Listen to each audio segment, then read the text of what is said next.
बहुत अच्छा हुआ है।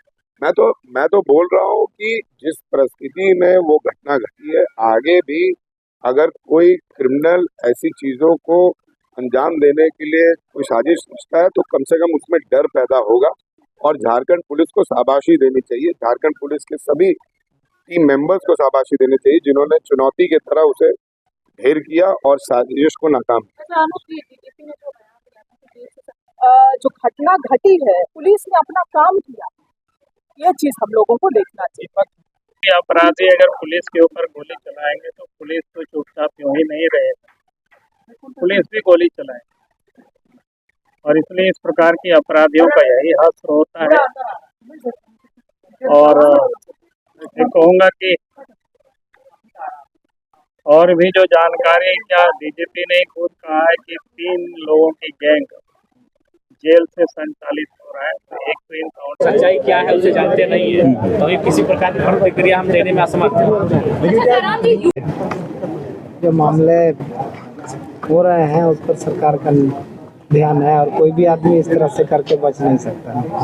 प्रशासन अपना काम करेगी और विधि व्यवस्था कहीं से कोई दिक्कत नहीं होगी। यूपी जब तक नहीं करती है सरकार, तब तक ये सरकार के लिए सबक बना रहेगा। इसलिए निश्चित तौर पर लागू होना चाहिए। हुआ नहीं तो कर दीजिए, आप नहीं कीजिए तो जो लोग बेचारा पढ़ा लिखा आदमी, डीजीएम या कोई ऑफिसर है या कोई भी व्यवसायी है, पढ़े लिखे लोग मेहनत करके आगे बढ़ता है और वैसे टारगेट करके वो किसी की हत्या कर देना ये साधारण बात नहीं, बहुत बड़ी घटना है।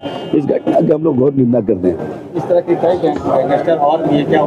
निश्चित तौर पर मैंने कहा जितना गैंगस्टर है राजहित में, जनता के हित में, ये उद्योगपतियों के हित में, पूंजीपतियों के हित में, गरीबों के हित में, जो बैठ करके खाली टेलीफोन पर पैसा मांगने का काम करता है, मेहनत कोई करे और पैसा कोई राज कोई भोगे, नहीं चलने वाला है। इसलिए माननीय मुख्यमंत्री जी से मैं कहूंगा, व्यक्तिगत तौर पर भी मिलकर कहूंगा कि ऐसे लोगों पर जब तक सख्ती से नहीं निपटिएगा, सख्ती से कार्रवाई नहीं कीजिएगा। पुलिस के हथियार लेके भाग रहा था, छीनने का प्रयास किया गया था, पुलिस पे हमला हुआ था, पुलिस ने बचाव में किया है। ये पूरी जानकारी तो मुझे नहीं है कि कैसे हुआ क्या हुआ, अभी आपसे ही पता चल रहा है। लेकिन मुझे लगता है कि प्रदेश में शांति रहनी चाहिए, शांति व्यवस्था बनी रहनी चाहिए और विधि व्यवस्था भी बनी रहनी चाहिए। मैं सरकार को बहुत बहुत धन्यवाद देता हूं, बधाई देता हूं।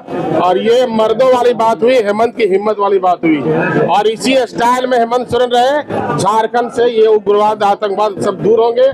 और हेमंत सोरेन जी को इस काम के लिए हम सभी पीपल्स उनके साथ हैं। इसी तरह आपको हिम्मत दिखाना होगा ताकि यहाँ पे जो छोटे मोटे उपद्रवी जो राज्य में अराजकता की स्थिति फैला के रखी हुई है, आपको यही काम पहले से करना चाहिए था। शायद आप देर कर दिए योगी के स्टाइल में आते आते हैं। लेकिन यहाँ जो भी घटना में शामिल होता है और होगा तो हसरा ऐसे ही होगा। क्राइम होता है और जो क्राइम करता है उस पर वारंट होती है। अब मैटर किस तरह का था, कैसे इसको ले जा रहा था, कहाँ घटना हुई है तो प्रशासन ही बता सकती है। लेकिन ये सब काम निंदनीय काम है। प्रजातंत्र में ऐसा नहीं होना चाहिए। प्रजातंत्र में कानून है और कानून के तहत उसको अरेस्टिंग हुआ था।